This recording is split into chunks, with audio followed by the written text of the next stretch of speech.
Spencer Sue here, your tech realtor of the Bay Area, and welcome to another edition of our Tuesday Tip series. This time I'm going to be answering the question, what is the value of a realtor in today's world? Are we an overpaid door opener, or are we still considered as a trusted advisor? Be sure to check out my previous videos because I did cover how do you pick a specific realtor and how do you determine if they're just doing it on the side or if they have the insight to be able to be that trusted advisor for you. So if you haven't seen that, check that out, and this will be kind of a continuation of that. As you can imagine, technology continues to disrupt the industry on all fronts. Right now, portals like Redfin, Zillow, Trulia has actually some of the best consumer interfaces available today. I actually personally tell most of my clients to use those sites when it comes to the discovery of properties. So the aspect of a realtor today and the responsibility, if you think about it, let's say 10 years ago, I would have all the listings. So you as a client or a consumer would need to go to me to be able to access any properties out in the market. The information is significantly less transparent in the past than it is right now. So now consumers can easily see, and you may actually be able to find properties faster than I would because you're creating your own personalized searches and you're on top of that particular house as it comes available, versus for me, I may just come see it on a daily basis. However, the value today is not about the discovery. Everybody can do the discovery. It's easy to find properties nowadays, at least online. So what is the value of today's realtor given that situation? And I see it play out in two ways. You can either be a realtor that doesn't have that much more value.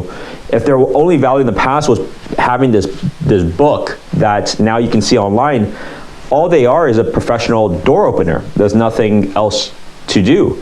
However, there's still a lot of different steps where a very good realtor can help you along with the journey that simply by the discovery is just not enough. So that's what I want to cover right now. So what are the additional value adds that a realtor can do given what you just learned in terms of the search has gotten more to the consumer side, but there's still plenty of other things that you don't know and it'll be very difficult for you to pick up. So I feel like the technology side has influenced the journey of discovery, but then the negotiation, the strategy is still there. And that's where I personally see my value as a realtor and leveraging the benefits of technology, creating a better user interface and experience for customers. So what is the value? Number one, me as myself as a realtor has the information in terms of the insights of what is actually happening with the market right now. That's a combination of looking at past data, but also knowing what is happening in terms of offers being accepted, the different types of competition, what I'm seeing on a week-to-week basis. So you have those insights from a realtor perspective. Good realtors as well have very good rapport with other realtors. So it's still a very relationship-driven business where top realtors typically interact with one another. So that is very material, because if this can save you tens of thousands of dollars, it's a very strong proposition to keep that in mind. Because think about this, if you're selling a house and you had two offers, and one offer was $1 million and the other offer was 1.1. However, this offer that was coming at $1 million was either an agent that just didn't have a very good reputation, or they just didn't even know what they were doing, versus the one that is slightly lower. So, but it had a very good agent, and it's going to for sure be a smooth transaction and transition. So there is material benefits of using an experienced realtor to give you that competitive advantage to be able to close that deal, even though it may not be sold for top dollar. So there is that aspect of the relationship side that's very, we all know who are top producers and who will close and have a good transaction. So reputation is very important. The other thing is related to reviewing disclosures. So someone like myself that has done a lot of renovations and does construction, I know generally what costs you should expect and things to be aware of. So an experienced realtor that will walk with you to see the properties and look at all the reports can give you that peace of mind, but also that confidence knowing what to expect. And the last but not least is the ability for a realtor that are very good realtors. They're also very good at negotiating. I mean, they're your hired negotiator to help you and support your best interests. And so what are, in my case, the skills of a very good negotiator is being able to get as much information as possible when it comes to real estate. So as I mentioned, there's several things when it comes to determining a price. It's determining the comparables, what has sold, so you'll see from a data perspective. You can also see from a data perspective how things are trending in terms of prices, in terms of competition. You look at disclosures, so you can see if there's anything that can be material that is a negative to a value of a house. Number 4 is related to the competition aspect. You know, your strategy will be very different if you're competing on your own or if you're competing against multiple people. And so the goal of a top realtor like myself would be to give you as much information as you possibly can get. And at the end of the day, everything is a probability of the likelihood of winning and losing. But rest assured, you're gonna get the highest chance. And at the end of the day, it's your call as to what price you ultimately wanna go in at and also what you feel most comfortable with. So as you can see, there's a lot of values of a realtor in still today's world. And that has nothing to do with the search aspect, at least of the discovery of individual properties. There's also a value add when it comes to neighborhoods and things that are changing. So certain neighborhoods are better than others. Some are gentrifying. Some cities are of a certain price because of different dynamics, including the limited amount of construction or the proximity to different types of jobs.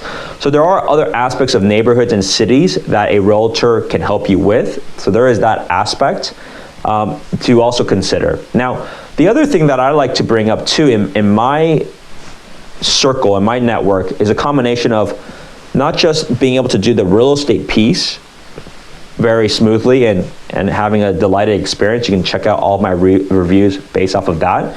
But it's also the team that I surround myself with that are people that influence real estate one way or another. So for example, the value add can also be the network that I have. You know, for myself, I have dedicated, trusted lenders that I work with because I know that they're top producers and they're a reflection of me.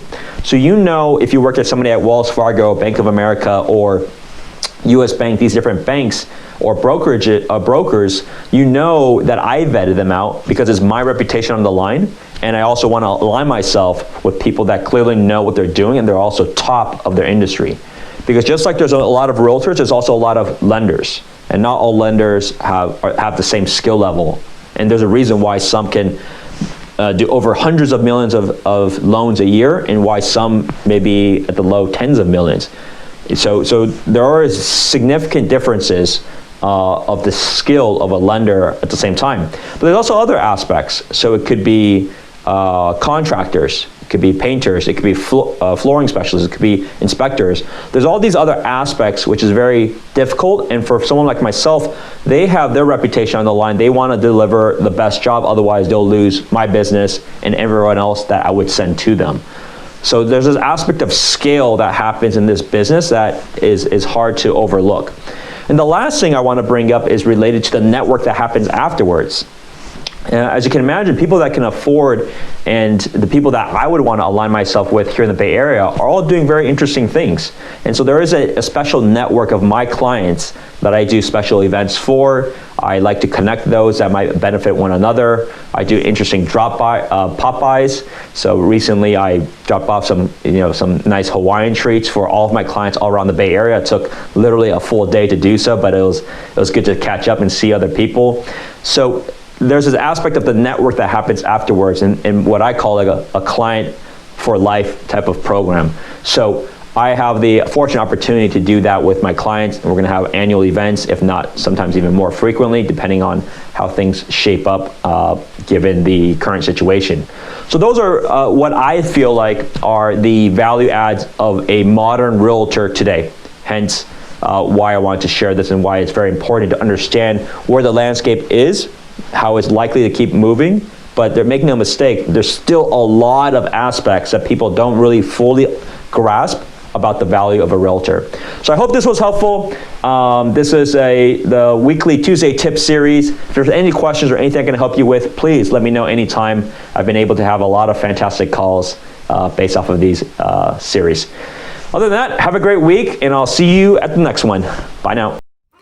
Hey YouTube world, thanks for tuning in. I'm glad that you dropped by. If you liked this video, please be sure to smash this subscribe button here. And if you want to see one of my latest videos, please choose this one here. Bye now.